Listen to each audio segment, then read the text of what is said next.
Good evening, everybody, and welcome. For those of you I don't know, my name is Carolyn Evans, and I'm Vice-Chancellor of Griffith University, co-host of tonight's event, along with our partner, Hotter. It's such a great pleasure to welcome you here for our inaugural Creating a Future for All conversation. Allow me to begin by acknowledging the traditional custodians of land on which we meet today, paying my respects to their elders, past and present, and extending that respect to all Aboriginal and Torres Strait Islander people. Could I also acknowledge our Chancellor, Mr Henry Smurden, members of the Griffith Council and Executive, Karina Gurkha, the CEO, and Ned Pankhurst, the Chair of the Home of the Arts, Sam O'Connor, member for Bonnie, Opposition and Shadow Assistant Minister to the Opposition Leader, and many members of the Gold Coast City Council, colleagues, students, friends, alumni and partners, both those of you who are here with us tonight, which is lovely, and over 800 people who are joining us on the live cast. Tonight is the first of our Better Futures for All series of conversations held in partnership between Griffith University and Hotter. In these conversations, we aim to present you with really outstanding thinkers and leaders, people who can help us think in complex, thoughtful ways about the future that we want to create, and perhaps also warn us about the futures that we might be creating in the post-pandemic world. We knew that as a university, we wanted to ensure that this great community of which we're part played a prominent role in these important national conversations. Griffith prides itself on being an active member of the Gold Coast community. We create jobs, including knowledge economy jobs, for our staff. We undertake life-changing research in anything from vaccines to artificial intelligence to advanced manufacturing. We create a home where locals can stay on the Gold Coast to study a wide variety of disciplines. And in normal years, we attract a wide range of students nationally and internationally to this great part of the world, enhancing both our society and our economy. Of particular point of pride tonight, we have the highest ranked tourism and hospitality program in the world, the best in Australia, but the third best in the world, which actually ain't bad. We also have one of the largest aviation schools in this country with over 800 students currently enrolled and wonderful partnerships in tourism, hospitality and aviation, and many of those partners are represented here tonight. It's wonderful to have you here. Now, I first sat down to discuss this idea with Kerry O'Brien, brokered by the wonderful Julianne Schultz, to discuss this series last year. None of us had any idea, of course, what 2020 would bring us. But we were concerned about the degradation of public debate, its polarisation, its trivialisation, with complex, important long-term issues just reduced to sound bites, tweets or Instagram feeds.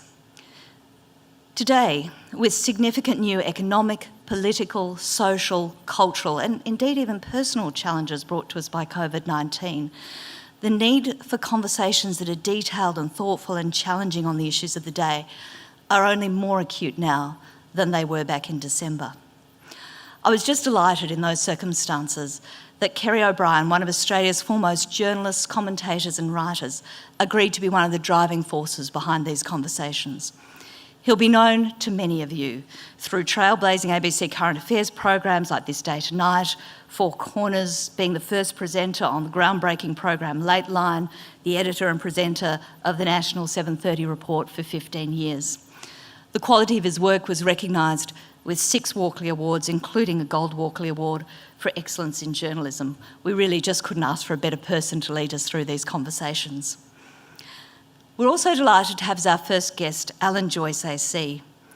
As I think you all know, Alan's the Chief Executive of Qantas Airways, a role that he's held for over a decade. He's had a lot of challenging times in those roles, but I suspect not many as challenging as the current one.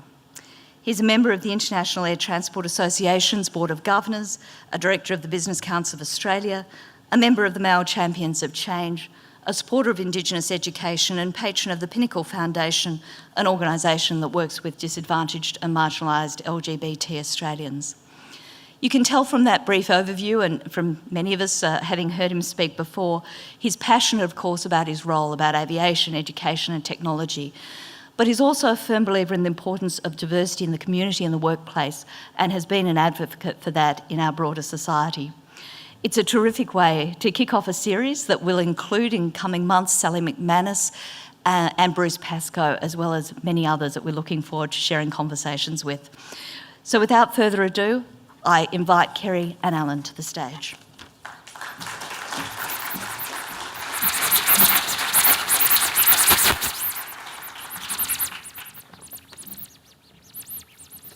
It's going to be very difficult to get thunderous applause tonight, I can see. I'm looking at them. They can do thunderous applause. I think you'll be fine. Alan, welcome to the first conversation of this new series. Thanks, Kerry. It's been 10 years since we spoke. That's right. I'm surprised you came back. My memory is short. Now, you're here tonight not just as one of Australia's preeminent corporate leaders, but also because your industry is absolutely in the eye of the pandemic storm like no other, particularly when you add tourism to aviation. And on that score, in the past 24 hours, your international industry body, IATA, has revised its figures on full international recovery to 4 years instead of 3, 2024. And that just, to me, underscores how incredibly unpredictable and deeply uncertain the experts are about bringing the pandemic under control. Yeah, I think it's... Oh, we have a microphone problem. Can everybody hear me now? Yes, okay. I think it's, you're absolutely right. There's a huge amount of uncertainty on this. And even when we're looking at our projections over the next few years, it's very hard to fix on one potential outcome. And that's why we've always said flexibility is really required. The flexibility to adapt to changes as they occur.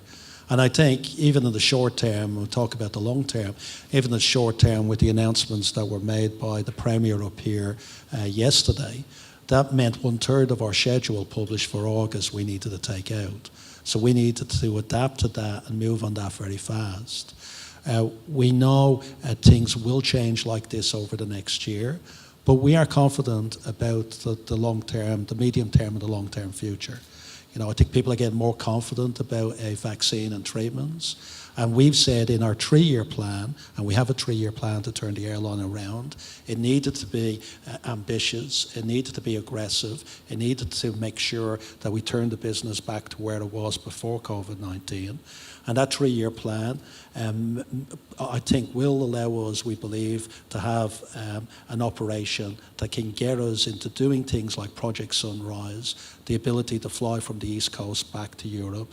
It'll allow us to take aircraft that we were planning to take delivery of. It'll allow us to start hiring people again. But in order to get there, we have to make some dramatic and drastic and very heartbreaking decisions, which is letting 6,000 of our people go, standing down 15,000 people for nearly a year, retiring the 747s earlier, putting the A380s, the super jumbos, into the desert, into Mojave for at least 3 years, and radically changing everything we do in order that we can come out of this strong enough to be able to invest for the future and grow again and recruit people again. We've done it before. We did it in 2013. This is a lot bigger. It's a lot bigger crisis. It's a bigger crisis that the aviation industry has ever seen, and it's going to take a lot more effort to get everybody through it. But Qantas is probably the best positioned airline in the world to get through this crisis. So you were talking, before these latest IATA figures, you were talking about 3 years, as were they. Are you now in agreement with them that it could easily be as much as 4 years on the global traffic? It could be on the global, but we've always said that there's going to be different speeds on different markets. And you could see in the domestic market that before Victoria had the second wave, we were making really good progress more rapidly than other countries. We thought before Victoria had the second wave, we'd have 45% of our domestic capacity up and running this month, and potentially up to 90% by the end of the calendar year. I don't think any other country in the world is getting close to that. And IATA did say in their forecast that domestic will come back before international will. Well, you'd hope so. Yeah. You'd hope so, because you were hoping by the end of this year. We are, and I still think, you know, the leaders in each of the states are taking the action that they need to get the COVID-19 under control. So we're still optimistic that by the end of the year we can see growth. And I can take it here in Queensland in the intrastate travel as an example. We've seen our capacity get back to 40 to 50% already of what it was pre-COVID. Some routes are going gangbusters, Perth to Broome, Brisbane to Cairns. We are seeing Sydney to Ballina. Markets where people in the state can travel with the borders closing. And we heard this week that Air New Zealand, with the virus just about eliminated in New Zealand, are getting back to 70% of their domestic schedule this month. So there is optimism there in our minds that will happen here. And the research we've done has shown there's a huge pent-up demand. And the actions we've done when we put Jetstar on sale for the recovery sale, they sold the biggest day of bookings in their history. $19 airfares went in the space of 15 minutes, 5,000 of them here to the Gold Coast, and there were another 35,000 airfares within an hour at $39 to the Gold Coast as an example. There's huge pent-up demand for people wanting to travel when they feel it's safe to travel and they have certainty about travelling. And we need all of them to kick in, and we could get to those numbers. So when you see, the Victoria numbers surge the way they have, then you see Queensland say not just no to Melbourne people, but no to Sydney people. I mean, there's 10 million people wrapped up in one hit. That doesn't faze you, is what you seem to be saying, because you know that whether it's in 3 months or 6 months or 9 months, that when you do come back, things are just going to be fine. I think what we'd like to see, and I think everybody in the tourism industry would like to see, is real certainty over what's going to happen with borders. And I think there's different approaches being taken by different states, that's clear. And we know in other industries certainty is being given of what happens, for what needs to be seen for gyms to open, cafes to open, events to actually have more people. And with aviation, we seem to have borders that are different rules for different states. So we'd like different to see, states are in different circumstances. They are, but some states are very similar. And I think the principle, we all agree that health has to be the top priority. But we always said, and I think it's the National Cabinet's view, that we're not after elimination, we're after suppression. And if we're after suppression, we're going to have the outbreaks that we've had in New South Wales, but they are managing it, and the numbers were still less than 20, with 30,000 tests taking place in New South Wales. So there is questions about, well, what's the criteria for closing a border down, and what's the criteria, again, for opening her up, if we're going after suppression, which is the strategy. Let's go back to when news of COVID-19 actually first began to develop to a point where we started to take notice of it. When did the sheer enormity of it first really hit you? When did it dawn on you how big this was going to be? Well, we've had, and I think every airline would have a history of knowing that pandemics could be really bad. So SARS in 2003 cost Qantas over $200 million. Now there were, if you remember back then, there were 8,000 people infected by SARS, 800 people died, and that was always our worry. And this is a different scale. So we had on our risk register the potential for a pandemic. It was there. And when MERS occurred, when H1N1 occurred, it always came onto a radar screen, there's a risk here because of that 200 million impact before. And it was, but it was a little bit like the frog in the hot water. The temperature just started increasing, and probably we didn't notice until we got there how bad it was. And we Until it started to boil. Until it started to boil. And it was in essence, our planning departments had the plan that this could occur if it goes out of control, international borders close bit by bit, then maybe domestic borders if a state gets badly impacted, and then we have the grounding of the entire airline. So we had that plan or that forecast, but we thought it would take 6, 9, 12 months. It happened in weeks instead of months. So the speed of this caught, I think, everybody by surprise. I remember in January, so we were so worried about this as a potential impact. In January, when it started coming out of China, I rang our chairman, and he said that was the first he'd heard of it, saying we are worried about this, we think it could be an issue, but we thought the worst case was something like SARS, nothing like what we had today. So you've since taken the decision, as you said, 6,000 people sacked, 15,000 laid off. Now, how did you arrive at the figures of 6,015, and how do you determine which 6,000 you're going to lose? So what we have to do, which we did a lot of research asking people about the propensity to travel. We've looked at what we think are the changes that are going to take place because people have gotten used to doing things differently, like video conferencing. We've looked at what we think are the potential for substitutions, people wanting to travel domestically instead of internationally. And we've looked at our best plan over this period of time of what that could mean. So out of that, we think the entire industry like IATA is going to shrink. We think we're going to shrink less than a lot of other airlines. So Air Canada, as an example, are forecasting a 50% reduction in their size. Air New Zealand, 30%. We've got airlines in Europe are all in the 30 to 40% category. We said, given domestic, given the fact we have a loyalty program, we have Jetstar, given some of the opportunities we think that are here for us, we need to shrink by 20%. And that's where we came up with the 6,000.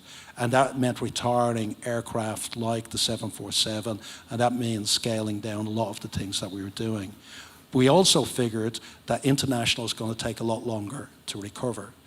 And the research tells us that. So that's why we parked the A380s for at least 3 years in the desert. We are going to bring them back, but it's going to be later. And then that came up with the people that we need to stand down for an extended period of time. Because the ramp up is probably not going to be linear.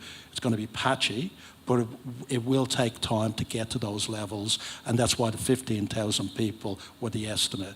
And then what we're doing, the way we're selecting, we're asking expressions of interest for people to take voluntary redundancy. We know in each group, given there's a certain amount of cabin crew that won't have jobs, a certain amount of pilots that won't have jobs, we're asking for expressions of interest.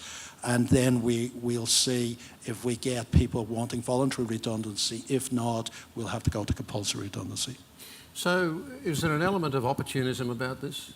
That it could be seen as an opportune moment that you felt there was too much fat in the airline anyway, and so this becomes, in a sense, a convenience for you to lose some of those people? No, because, again, I'll go back to 2013. We lost a lot of money in 2013. We had to make big changes to the airline. We took a lot of the fat out back then because the airline needed to survive. And then over the next 6-7 years, we recruited people. We were planning. We were literally weeks away from ordering the A350s, which would have created huge employment and huge growth. So we were on a trajectory all the way through of growing people, aircraft, investment, and network. And this knocked us for 6, and it's put us backwards, and this is us coping with that environment, not taking, this is what's needed to survive.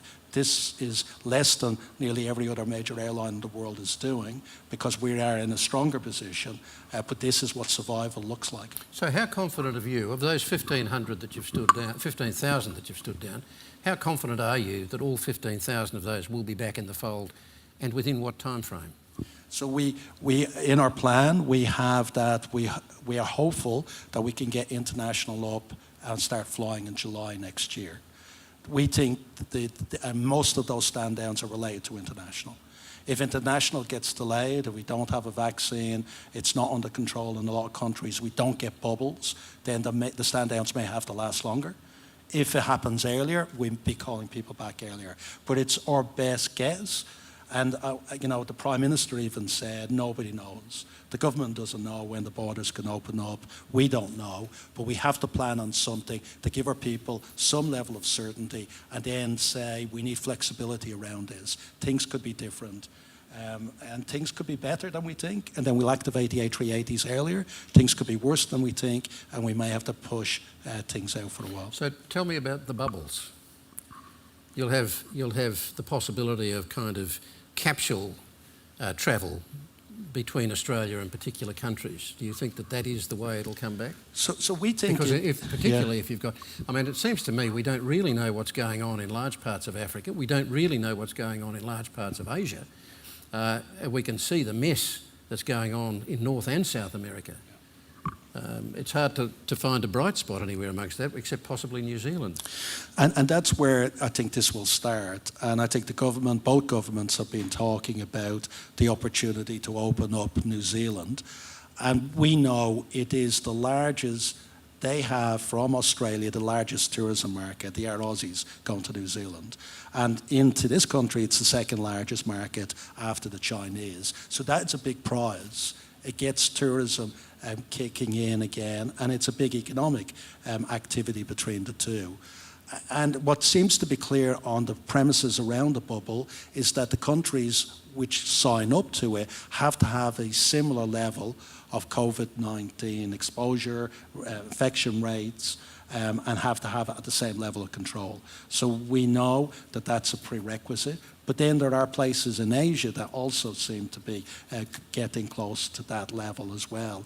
So you could see this, if people have the same border controls, you could see this being a collection of countries over time. And that's probably, before a vaccine, the only way we're going to see significant increases in international.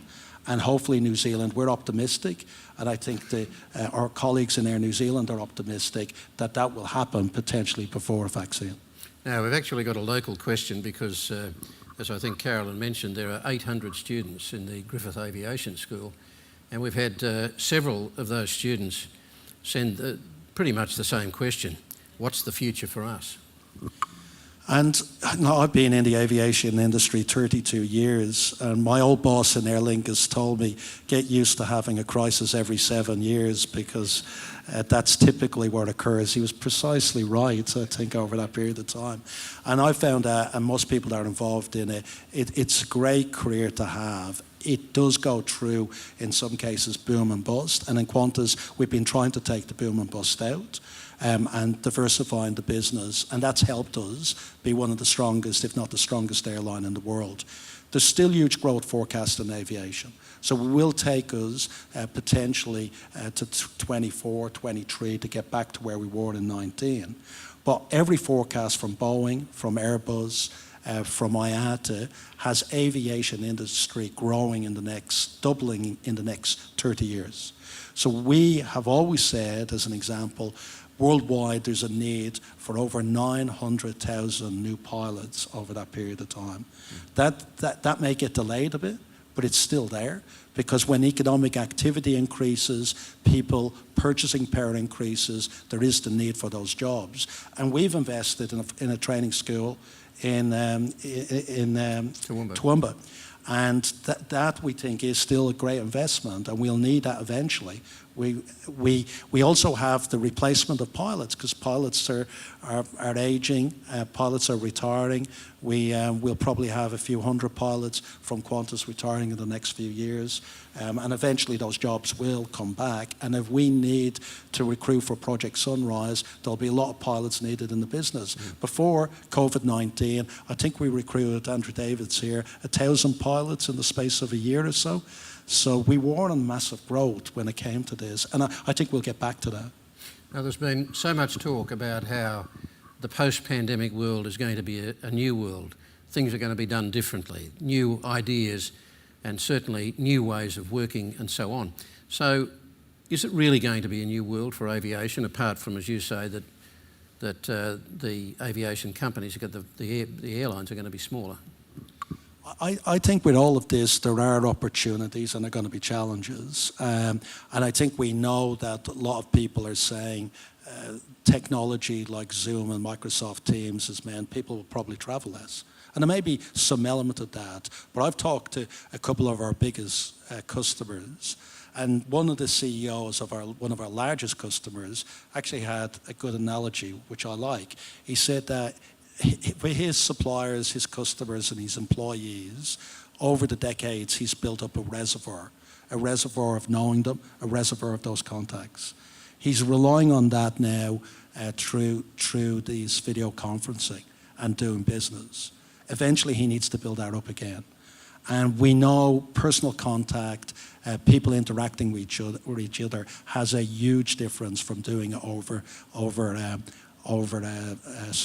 social media, over the internet. In fact, our head of Qantas Domestic is here. He was stuck in New Zealand for a few months, couldn't get in. And we said to Andrew, you need to get back. And since he's been back, it's made a massive difference having him on the ground. Talking to people, dealing with people. We are a people organisation, most companies are. So I believe that will come back. Maybe there'll be a hit, but it will come back substantially. I think there are other opportunities as well, because I think we are changing the technology of the way we do things. So for example, when I checked in today, when I saw everybody at the airport, people were using the app and moved to actually doing it themselves and not having contact with people, using technology. And there'll be a lot more use of technology. Some of the airports are looking at how they use technology completely different. Western Sydney is talking about how everything below the wing could be automated. A lot more efficient. Now it does mean that jobs will disappear because technology will replace them. And what we have to do is find the other jobs that are going to replace those jobs. And there are plenty. Before COVID-19, Qantas was nearly at the stage where it had more programmers and data technicians than it had pilots. Because that's the way of the future. We need people to do STEM subjects. We need people to be investing in it. And having that technology, having that investment in technology is really key. And we need more people to do that. And I'm sure as we get back into growth, we'll be looking for those skill sets again. So in terms of the new world, it's only months since you were on those first big groundbreaking long-haul flights from Sydney to London and Sydney to New York, and the passengers were guinea pigs and they were being tested all the way over and all the way back on how they were reacting to these long flights and so on. That seems like a very long time ago. Now, is that still very much a live ambition for you? Very much so. I actually think the business case is probably even stronger. People will want to get directly to their destinations. They'll want to get to the destinations without having to stop. So we're big believers in it. We still have the aircraft available for Airbus. Nobody's ordering aircraft. So we have a bit more time to make the decision. We had an agreement with our pilots. And when we did the research and those research flights, the reaction was unbelievable. It went around the globe. I mean, CNN told us it was the biggest story CNN's run that year. BBC, the same thing. So it got people's imagination. People know it's actually a great business concept. People know that to visit Australia, this is the way to do it. So I'm a big believer in it. I think we need to strengthen our balance sheet. We need to get back to profitability. But once we do that and we have the confidence that the market's returning, we'll invest in it. I will point out, Perth London, again, I mean, it was the highest customer satisfaction ratings, the longest route on our network, highest customer satisfaction ratings, and the most profitable international route nearly from day one. And that shows that people are really, really interested in this. So the 747s were kind of on the way out anyway, weren't they? And is it the case that the pandemic simply hastened their demise? They were. For us, we'd already planned that they were going to be retired in 6 months. For other airlines, not the case. Now they've accelerated. British Airways was probably going to keep them until 24, 25, and 2 days after our retirement, they said that they were going to take the aircraft out. So I think it's accelerated. It is old technology. It's 4 engines. The 2-engine aircraft of the 787 is a lot more efficient, has a lot bigger range. The economics are a lot better, the maintenance costs are a lot better, it's more reliable. And that's the way of the future. It was heartbreaking doing it. I did an event last week, and I have to say, people sometimes say to me, why does Qantas have this passion? And you could see it in our people. Why does this brand do this to people? And you could see it last week. We had in a huge hangar where we usually have thousands of people doing these events. We had 150, mainly our employees. And I was talking to them as we were saying goodbye to the last of our 747, the Queen of the Skies, as we called it. And I was taken aback when I was giving my speech by everybody being in tears. The emotion they had for that aircraft leaving was phenomenal. And this was part of their lives. It was part of Australia's life. It was there for the highs and lows in Australia. It took every Olympic team that won medals since 1984 home. It took every sporting trophy home. It took the Queen here a few times. As a Republican, maybe I shouldn't mention that too many times. It took the Pope here. That aircraft, it was the first aircraft we had with an Indigenous colour scheme on it, which promoted the longest continuous culture in the world around the globe. It was groundbreaking at the time. And it was there for the really tough moments when Darwin needed rescuing after Cyclone Tracy in 1974. It had 674 people on it. A world record, still to this day, of the amount of people on an aircraft, because we needed to get people out. It was there in Cairo. And I always remember the thing that sticks in my mind about it was that woman on the radio when I was CEO back when the Arab Spring happened. And she was saying for 2 weeks she felt that her and her kids were going to die in Cairo. She's seen people being killed on the street. She's seen people being shot. And she said on the way into the airport, in the van, she saw the kangaroo at Cairo Airport, and she and her kids were in tears because they knew they were safe. Now, what other piece of metal would have that emotional link for people? And that 49 years of that amazing aircraft that we had, the 65 we operated, had so many stories. I could have talked for hours about how much it meant for Australia, meant for people. So it was bittersweet saying goodbye to it, because I could see the future from a businessman is great, but saying goodbye to that history was heartbreaking. Heartbreaking for probably all of us. You know, it's funny, the things that catch your attention, particularly for a journalist who's used to thumbing through stories daily, you know, endlessly. God knows how many hundreds of thousands over the years I've perused. But one of the things that really caught me about this whole, the aviation saga with the pandemic, is the thought of all those thousands of aircraft just parked in the deserts around the world, in America, here, wherever.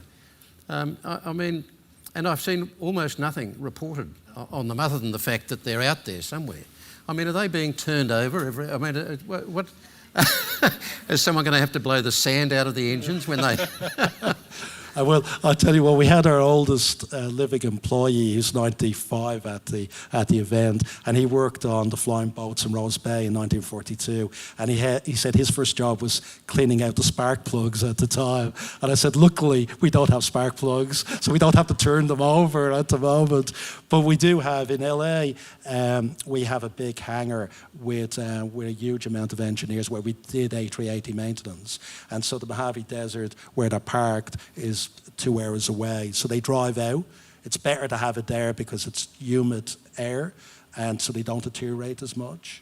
Non-humid air, dry air, so they don't deteriorate as much, and the engineers can get out there and they do turn them over. But there's a lot of them that go into a part of the desert that's like the elephant's graveyard. It's the aircraft graveyard. That's what it sounds like. Yeah, that are just there. If you've never been to Mojave Desert to see them, it's a sight.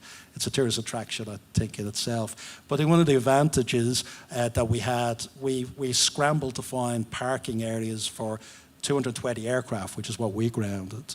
And it's not 220 parking areas because they're usually in the air. Yeah. But one of the advantages we did have is none of the runways were being used. So the aircraft are essentially being parked on the unused runways. Right. So lucky Brisbane built a third runway. It's a great parking spot for the aircraft. That was a joke. Now, on the domestic aviation front again, my move to the Byron district 10 years ago coincided with your decision to seriously shrink the Qantas Gold Coast service and leave your interest there largely to Jetstar, which I have to say drove me into the seductive arms of Virgin at the time. Is there cause now for Qantas to come back to the Gold Coast with a much bigger presence? Yeah, and even before COVID-19, we were building up our presence in the Gold Coast, and we figured that Qantas for a long time couldn't make money in the Gold Coast because the airfares became so low. And Virgin changed that dynamic against Ansett when they took over. So we needed to put Jetstar in to keep a presence and to make a contribution. But with the great changes that were made in Qantas all the way from 13, its cost base was a lot lower, its product was a lot better, and we started making money with Qantas on the Gold Coast. So the plan was to do both brands and build Qantas up quite significantly. Now with the changes of Virgin, they're likely, we're reading in the press so we don't know, they're likely to move back down market a bit to more where Virgin Blue was. And so that gives, I think, Qantas even more opportunities for the corporate market and the SME market, and places like the Gold Coast, once this recovers, is a place for us to really significantly grow. We're also finding places like Hamilton Island, Maroochydore, we've put Qantas back in, and nearly overnight it's been making money on them. So the dynamic has changed, and I think it'll change even more so when Virgin comes out of administration. So, of course, tourism is at the heart of the Gold Coast economy and at the heart of a lot of other regional economies around and the major economies around Australia.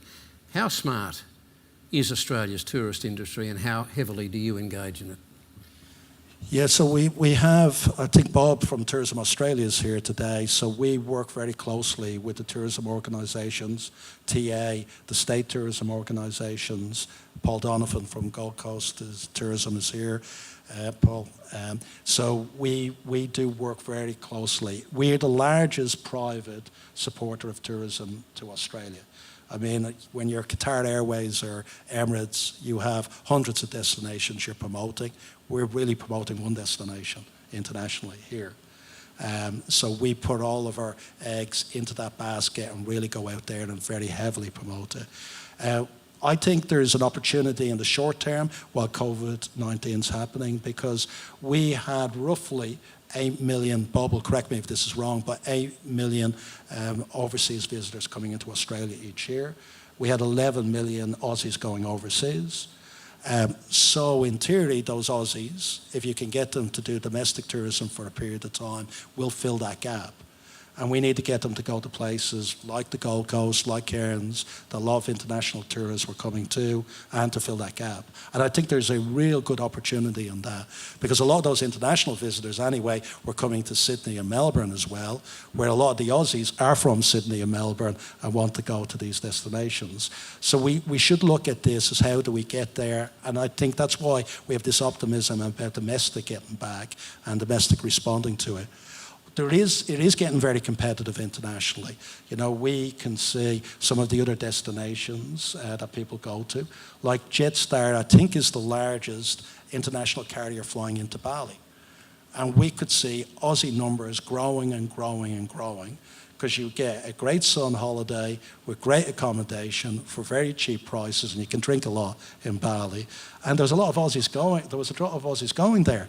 So we know there are places that are very competitive. So raising the game with the product on the ground, raising the game with things for people to do, creating more experiences, we all know is something that we have to continually work on, and continue to promote the natural advantages we have, the Great Barrier Reef, Uluru, Ningaloo Reef. I mean, there's so many places most Australians haven't been to as well, the Bungles, that we just need to keep in, plugging them, giving people ideas, giving people options for domestic holidays.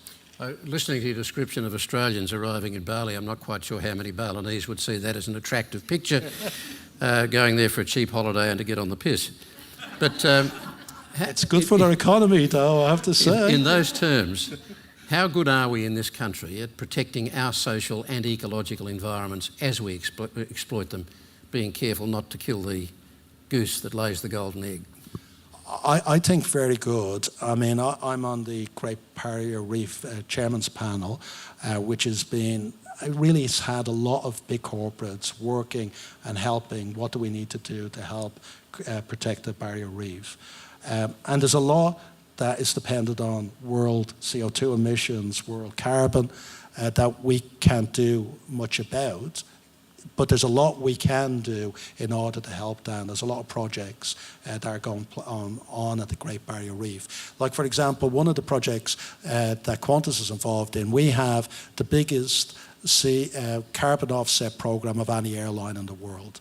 Over 10% of our customers offset their carbons. And a lot of that projects go back into cases in Australia. And we were at one in Babinda, south of Cairns, where we're planting, through the offsets that everybody here is doing, we're actually planting a rainforest again, which has two benefits. It's taking CO2 out of the atmosphere to compensate for the flying, but it's also stopping the runoff from the sugarcane crops, the fertilizer, getting into the water, which was promoting the growth of the crown of thorns, which is killing and impacting the barrier reef. So it has a number of factors because it's cleverly designed to try and help that. And what we want to get to as an organisation, which I think a lot of Aussie companies are trying to do, is we gave the commitment, the first airline group in the world, ourselves and the British Airways group, to be carbon neutral by 2050. Because we want to minimise our impact on the environment. And we agreed before COVID-19 that we're going to get rid of single-use plastics this year on the aircraft. 100 million, that's how much Qantas was using. 100 million pieces of single-use plastics. We're eliminating them from our aircraft by the end of the year. So I think everybody has to be socially, environmentally conscious. It's what our shareholders are looking for. It's what our customers are looking for. It's what our employees are looking for.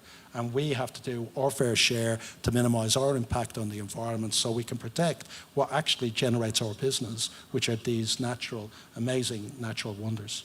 Of course, impact on the environment, and this also comes into, it's a very practical aspect of the Qantas picture, but also it goes to corporate social responsibility, which I want to get onto in a minute. But let's talk about climate change now. You talk a lot about Qantas's contribution to reducing carbon emissions, and of course airlines have a huge carbon footprint relative to the rest of the world. Firstly, how hard is it to actually deliver on what you're doing? Is that really a tough challenge? Is that really a tough response? Has it really cost Qantas all that much to do the things that you are spruiking about reducing your carbon footprint? So to get there, it is a stretch target out there, but we've always achieved the stretch targets we've given.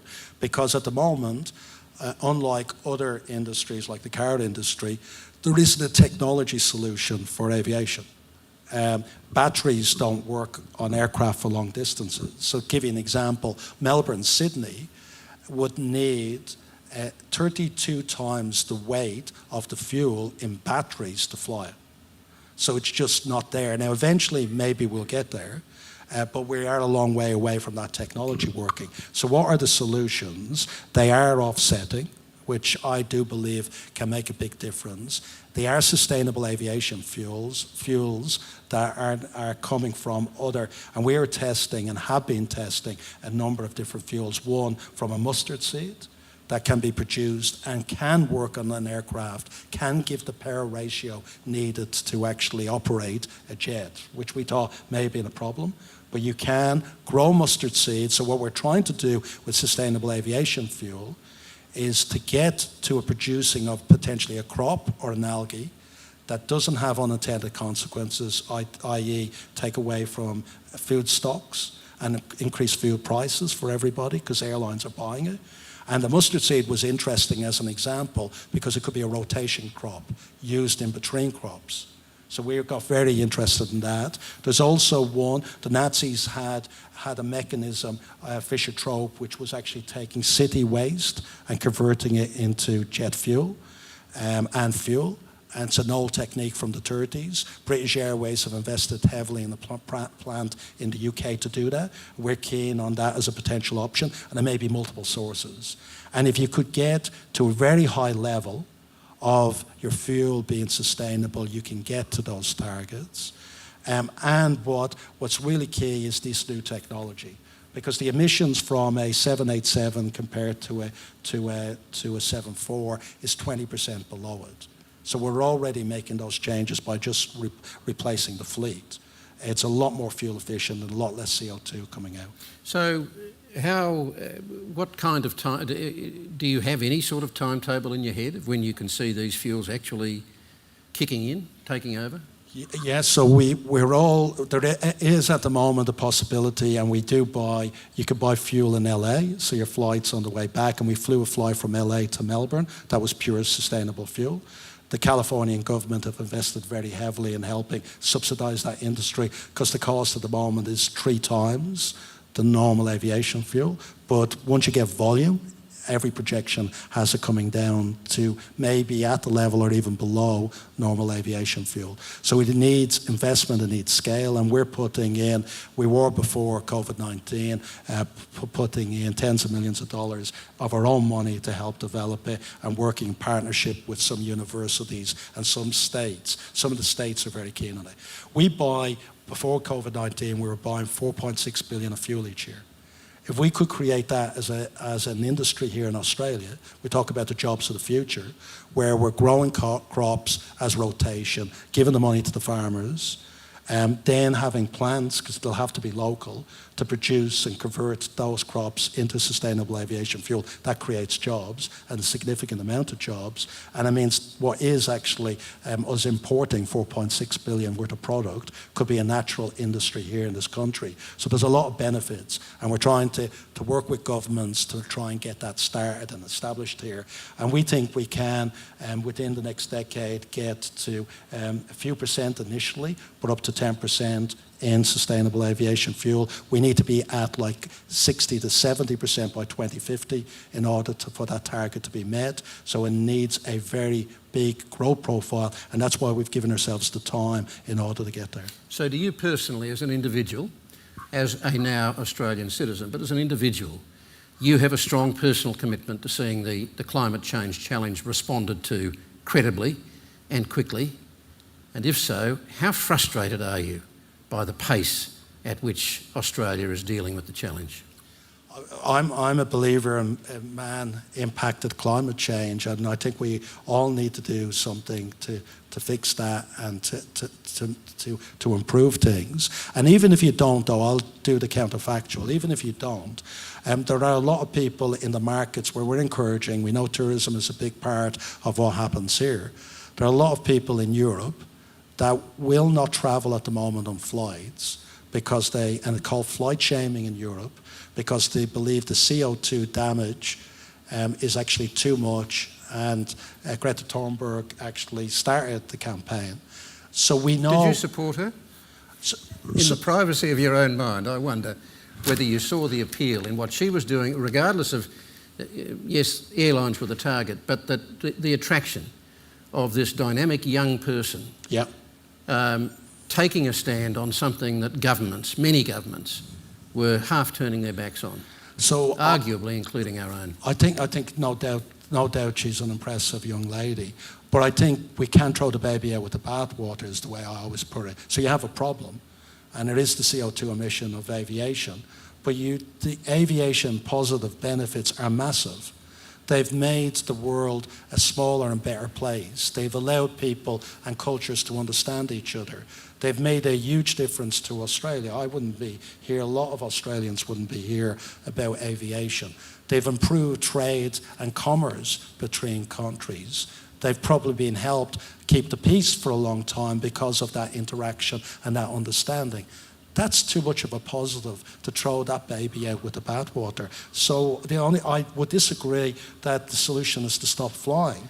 I think the solution, of course I would, but I do fundamentally believe it, and I think most people would. It's how do we fix that? How do we get that so you don't have to make a choice between the environment and all those positive benefits? And that's what the aviation industry is doing. It's the only industry in the world that's committed to a price on carbon from 2022.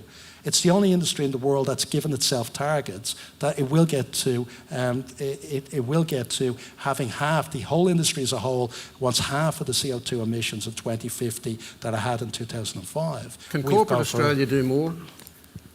I think every company could do more. It's like everything.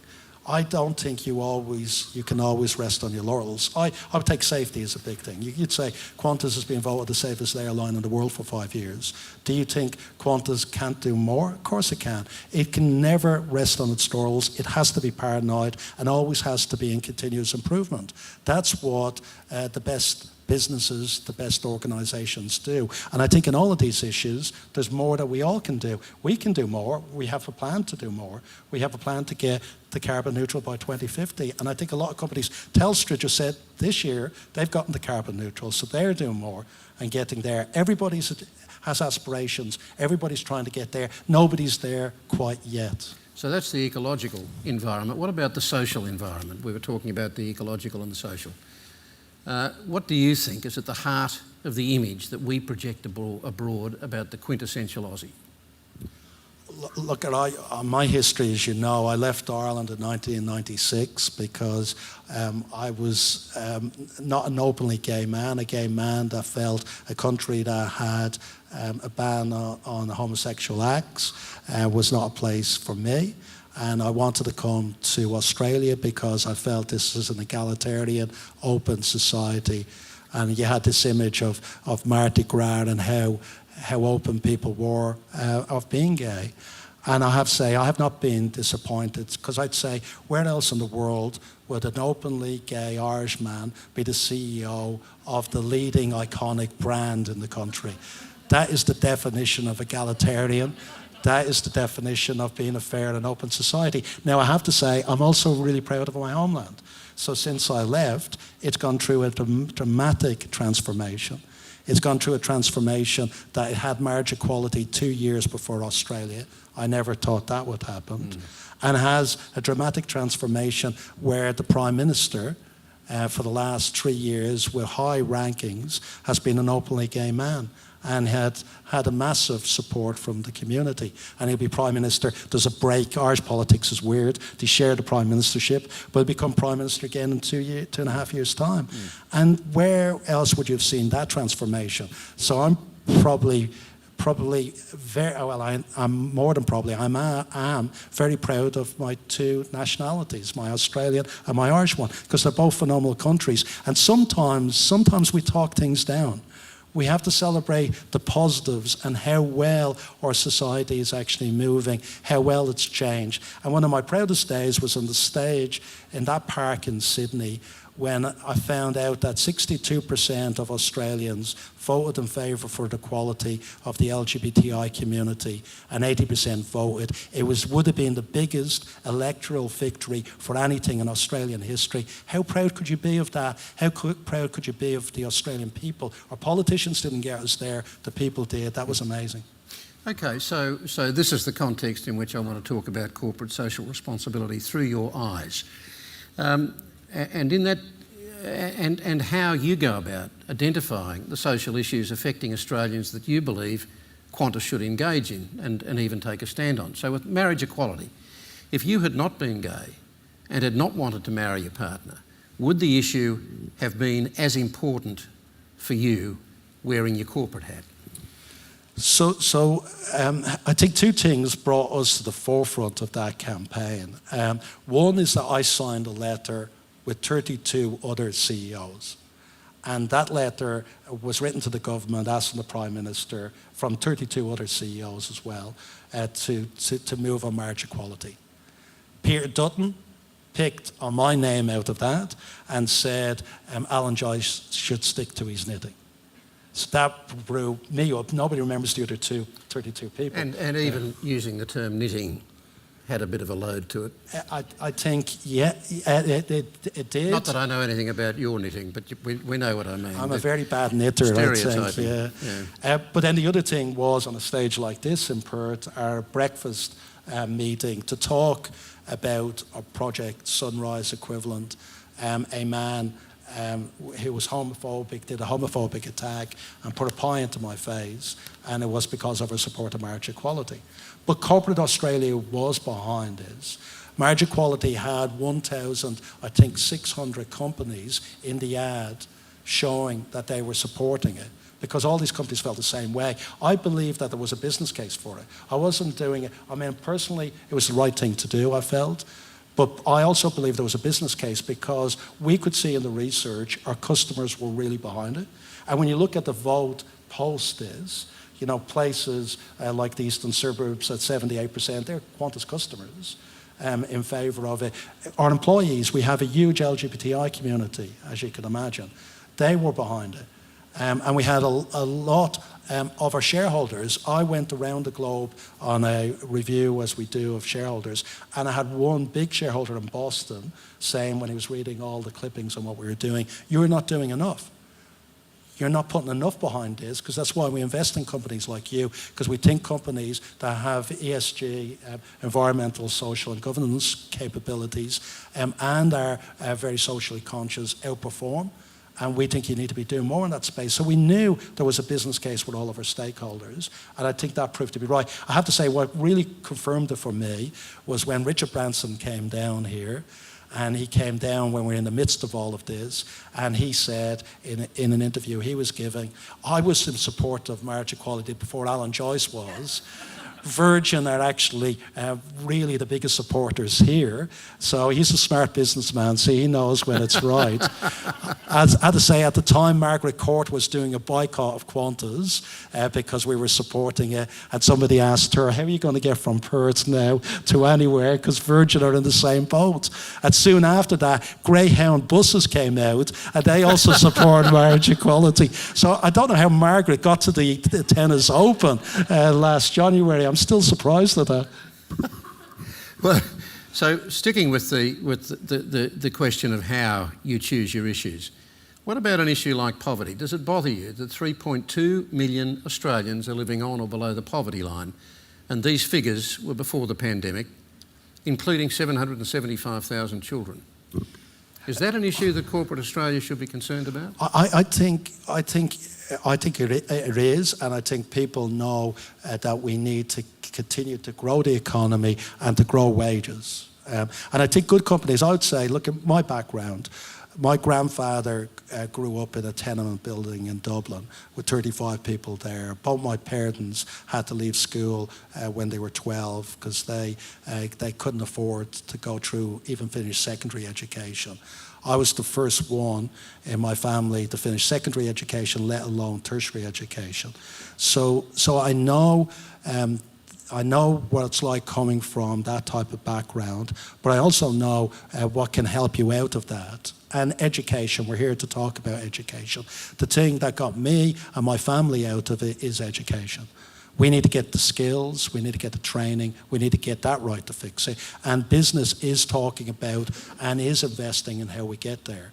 We need to, and good companies have to actually look at all of their stakeholders.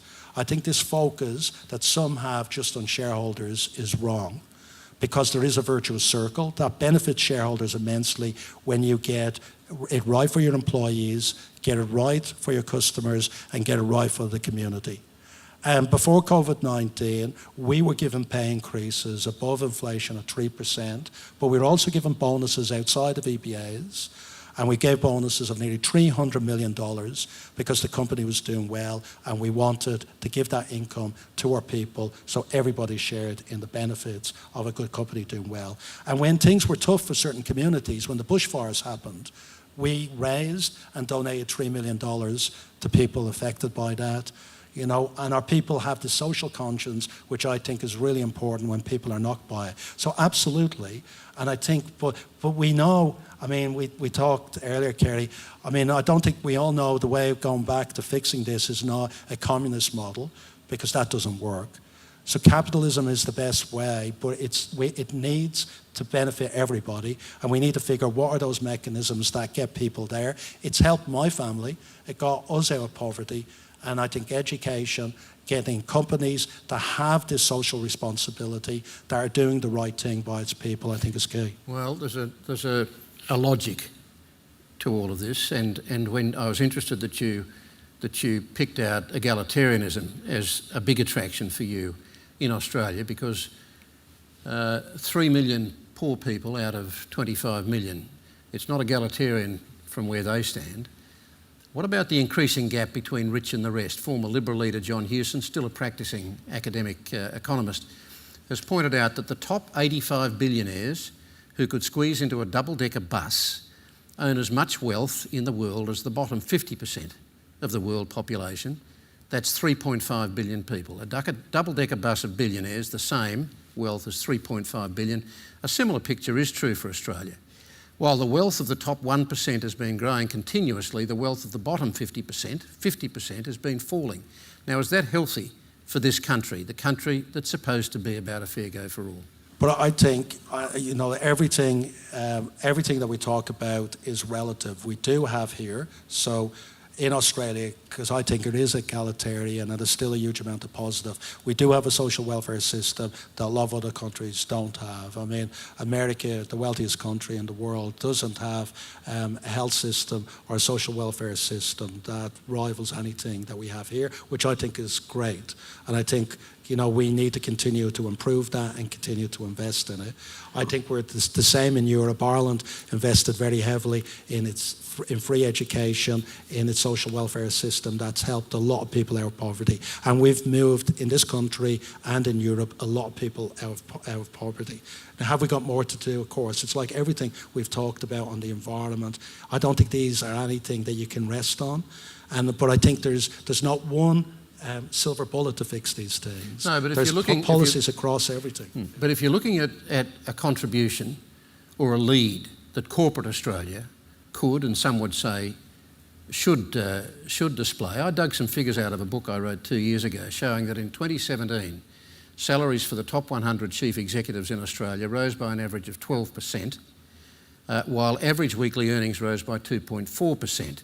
So a CEO on, say, $3 million a year would have copped a pay rise of $360,000, and a worker on $80,000 a year would, on average, have got a rise of $16,000. And workers' salaries, as you know, have been stagnating ever since, while executive salaries have continued to go up, including yours.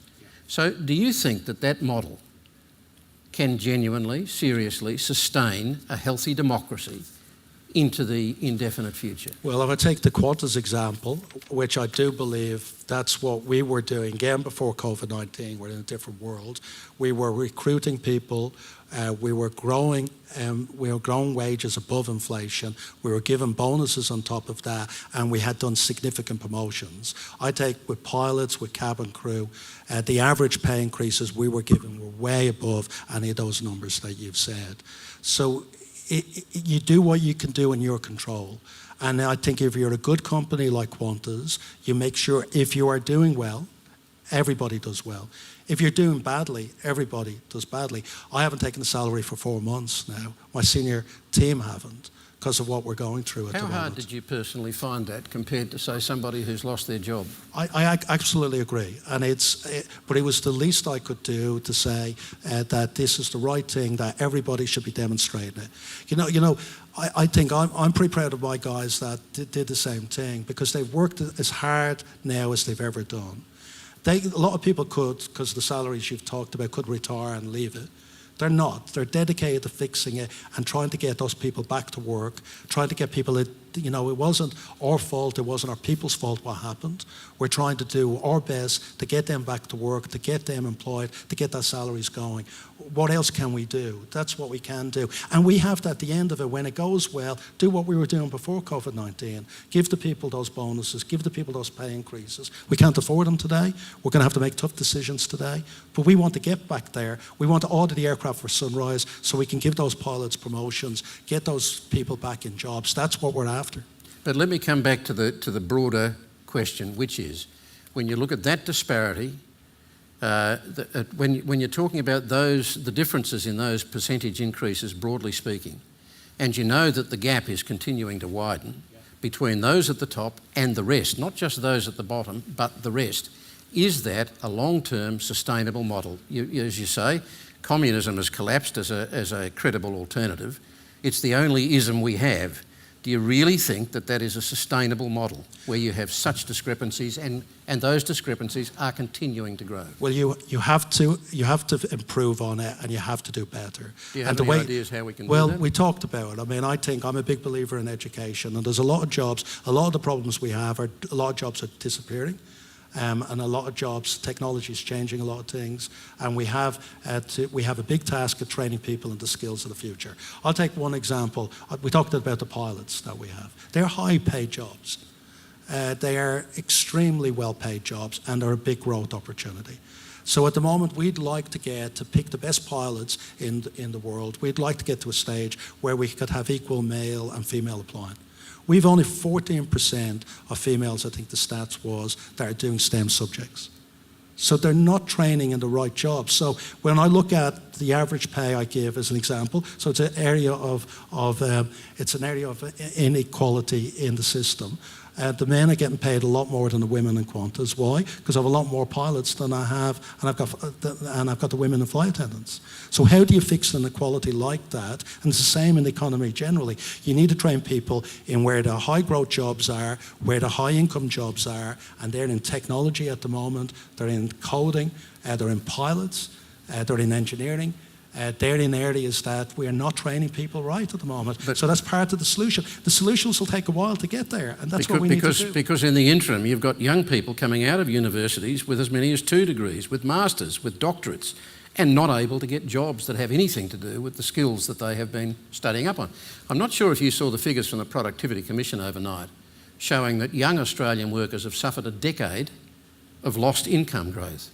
Young workers from age 35 down have been losing, well, they're young. 35 is young if you're my age. Young workers from age 35 down have been losing income year by year since 2008. For under 25s, the trend is worse, going all the way back to 2001. And this is all before we face the worst economic slowdown since the Great Depression. Now, do you think that is sustainable? What are we doing to a whole generation of young workers? So averages can disguise a lot of things, Kerry, as you know.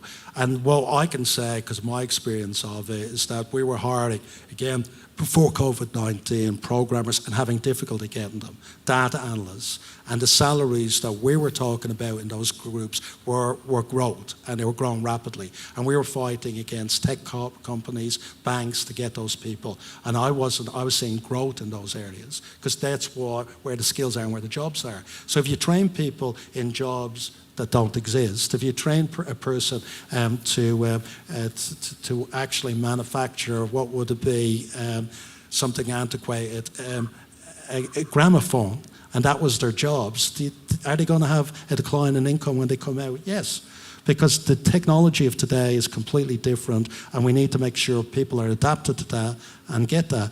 Do you think there's been something of a con, and I don't mean a deliberate one, but a con on the young people coming through the schooling and education system, that they are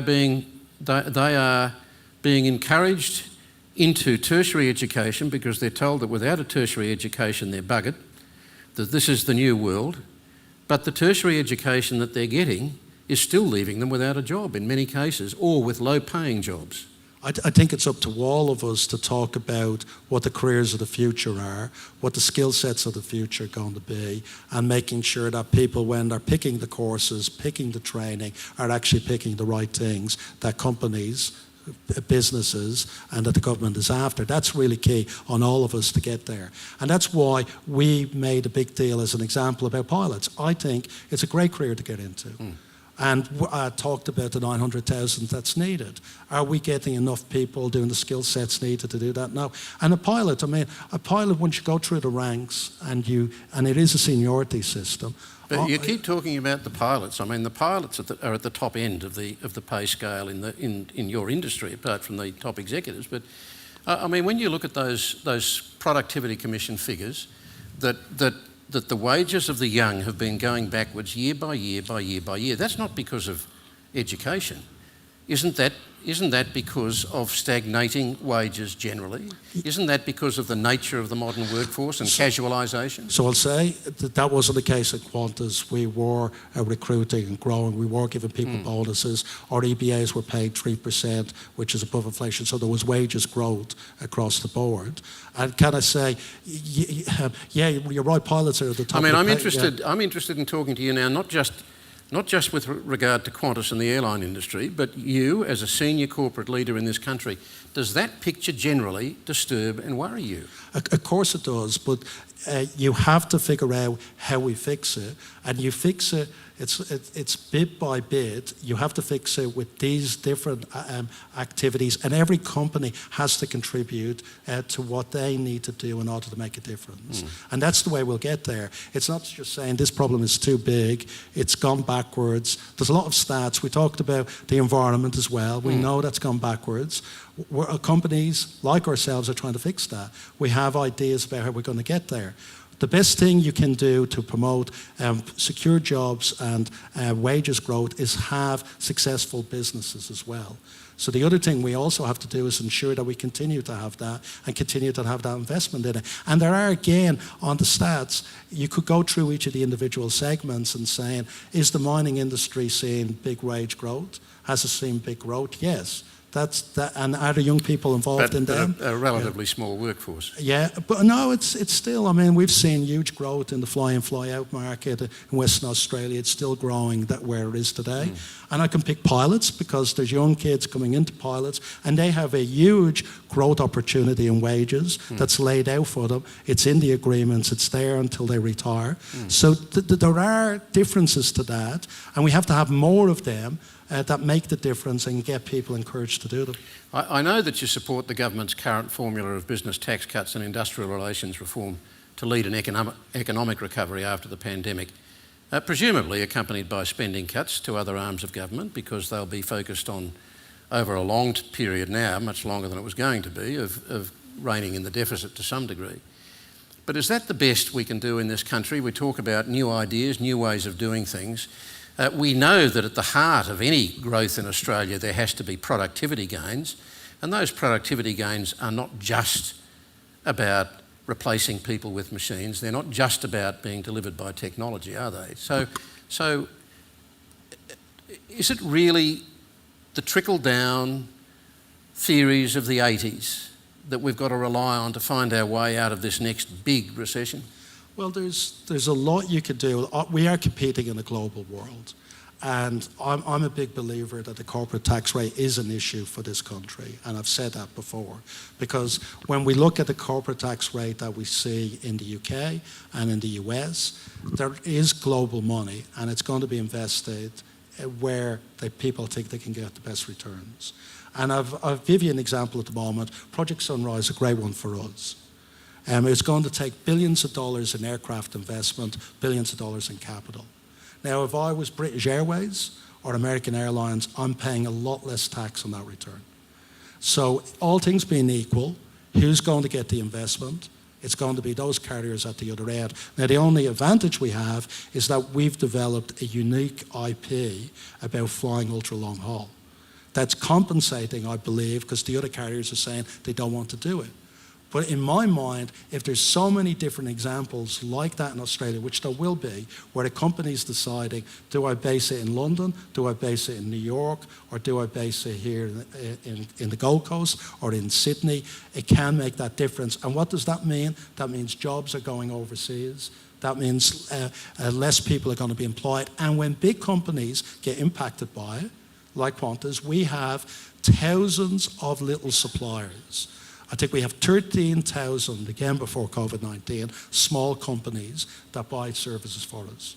So if Qantas is not growing, Qantas is not investing for the future, the microcosm of Australian industry is not growing, it's not getting jobs, it's not getting the investment.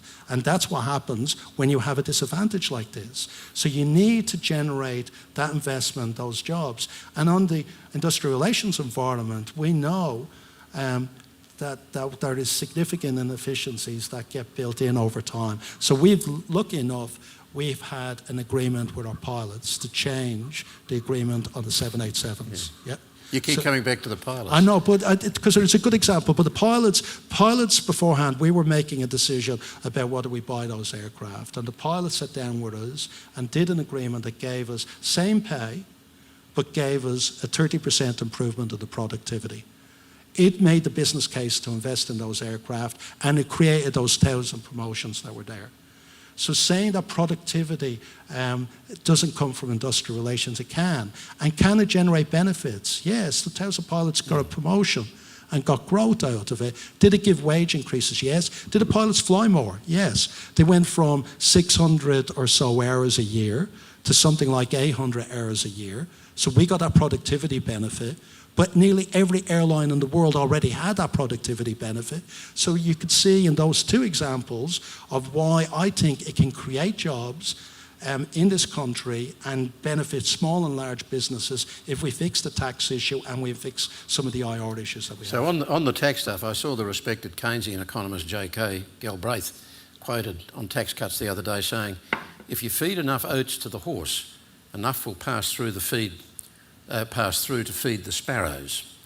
Now I guess that's why it was called trickle down in its day. And I ask again in that context whether that's the best we can do, because every time there is a tax cut, a corporate tax cut, you can bet that almost within hours the campaign starts for the next tax cut. And the same is true in other Western economies. And I would have thought that there were other issues on which you could sell Australia to foreign investors apart from corporate tax cuts. But the stability in the country. Yeah. There's stability in the UK. There's stability in the United States. Well, maybe after the next election. Stability in America. Do you want to talk about that? But can I say that there's also a bigger thing than the tax revenue directly from companies through corporate tax. So because of our losses back in 2013, we didn't pay corporate tax for a few years. But did we pay taxes? Yes. $2 billion a year. What were they from? They were from GST and generating activity. They were from employment and generating employment, which generated PAYE. They were from stamp duties. They were from a range of taxes that we contributed to the economy. So just looking at one dimension of corporate tax is just wrong. But it does have an impact for investors. But the impact of a large company being successful in an economy is broader than that. It's bigger than that. And we need to look at the whole spectrum of what it contributes. That's how you judge whether this works or not. And that's why I'm still a believer, because it will be those 13,000 small businesses that will really benefit out of this. It's not just the big business, it's the ecosystem that benefits, it's the employees that benefits, and then the country benefits. And when we talk about this, the unions talk about trickle down. It's bigger than that, and it's more important than that. Okay, so we've come to the end here, but I have a last question. What would you want said about you when you're gone? Not gone from this room or gone from Qantas, but gone from this mortal coil. What would you most want to be remembered for by your partner, by this nation? Because I lead a team that's responsible for, I think, the most iconic brand in the country, I hope... Apart from the ABC, but that's public. Doesn't have the same emotion, does it? But I think because I lead the most iconic brand in the country, I hope people would see me as a good custodian that's taking the airline from where it was and left it in a great spot for the future. Because I am really passionate about the brand and the company and its people. It's got an amazing people, it's got an amazing impact on this country, and it's a national asset that I hope, like your contribution to the ABC, that people will see later. He did the right thing by that brand, he did the right thing by its people, he did the right thing by its customers, and he left it in a better position than he found it. That's why I've signed up for another 3 years, because I can't leave now. We need to make sure that this company turns around in the next 3 years and as strong as it was last year. Alan, Joyce, thank you very much as the first guest of the Griffith Hotter Talks, which are going on into the indefinite future like Qantas. Thank you. Thanks, Kerry. Thank you. Thank you. So, yes, mate.